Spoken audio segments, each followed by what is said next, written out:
All right, guys, got my boys Pete up here. Just put a fresh top end on it. Got it all broke in. It's ready to rock. I seized the other one. It was the original top end from watching a YouTube video on how to adjust this that was not correct. I'm sure you guys seen it. I've looked till I'm blue in the face. Cannot find a correct video on how to adjust the oil pump. So me being the gearhead I am, I like to do things myself. And it was driving me crazy not knowing how to do this. So I figured it out. Had to make a little contraption for my dial indicator to bolt up here, but I'll show you guys what I come up with. So these bikes come pretty rich from the factory. You've noticed when you get up to the gate or whatever, you've really got to clear them out to get them to crisp up on the top end.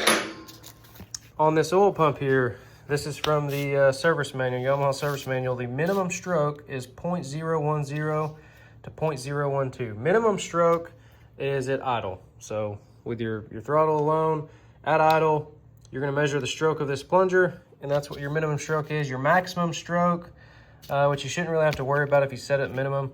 Maximum stroke is gonna be at wide open throttle, so you'd have to hold the throttle wide open and then check that. We're not gonna mess with that. We're just gonna set the minimum stroke.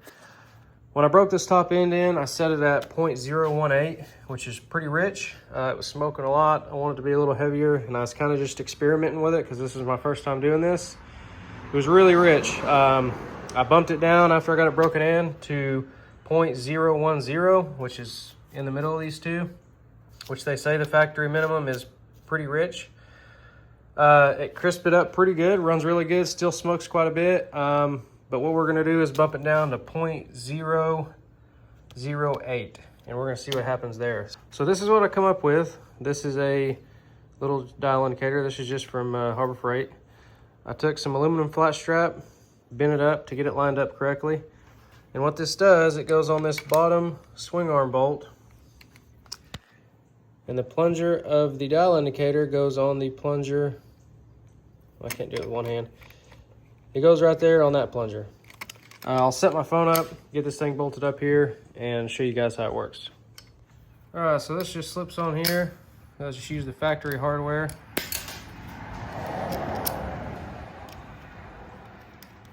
You're gonna press the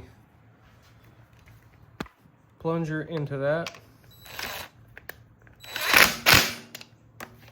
So the service manual says you can use a magnetic stand that sits on the table. I think it's way more accurate bolting the bracket to the engine itself, because when you're kicking this thing over, if it's on a stand on the table, the bike's gonna be moving, this is gonna be moving. This way, it doesn't matter how much you move the bike, you know, from this point to this point, never changes. So I think this is a way better setup. All right, so you're gonna take the plug out so it just turns over easier.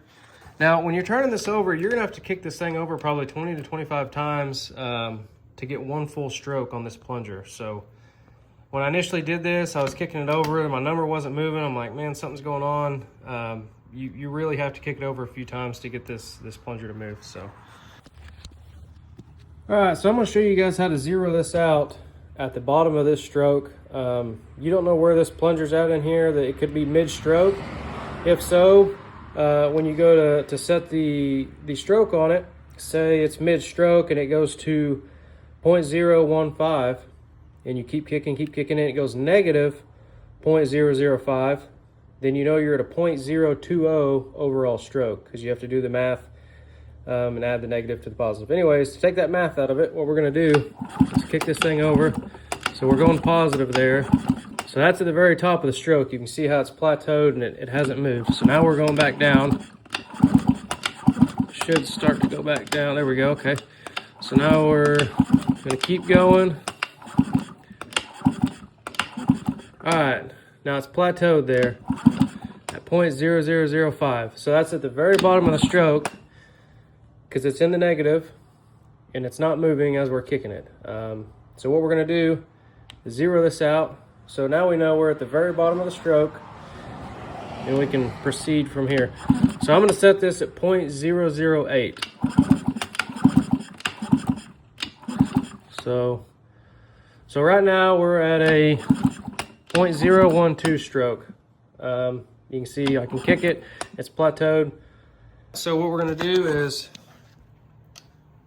bust this where we at? Bust this lock nut loose, and then this is gonna be your adjuster nut here. I've got a 17 and a 13 millimeter. I took and shaved this 17 down just to fit on there a little better. I'm going to bust this loose.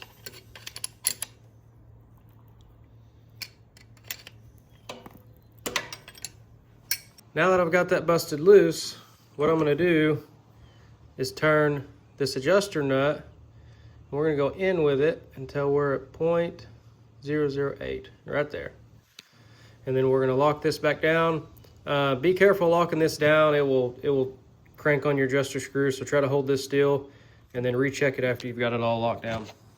I've got it at, I'll move that here, 0.007.5, 0.08. We're gonna kick this over just to verify.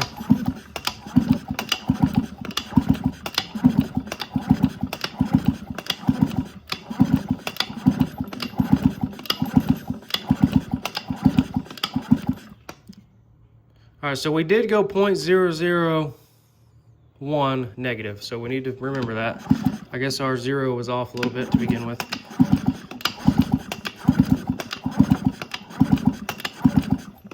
So we're at a 0.0075, so we're really at a 0.0085 right now. So that's pretty close to what I wanted. We're gonna roll with that, get this thing back together, and see how it runs. All right, we got this thing back together. Let's start her up, see what happens.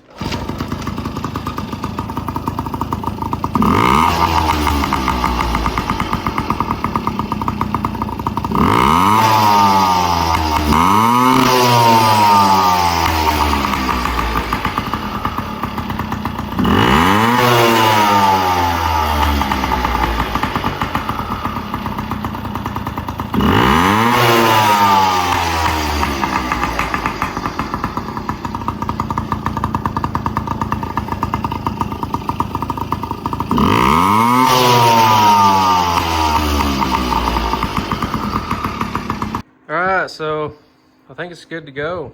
Top end's crispy, bottom end's crispy, sounds really good, super responsive. This is 91 pump gas. I'm running AMSOIL Dominator 2-stroke oil. I've got a 65 main jet and it seems to run really well.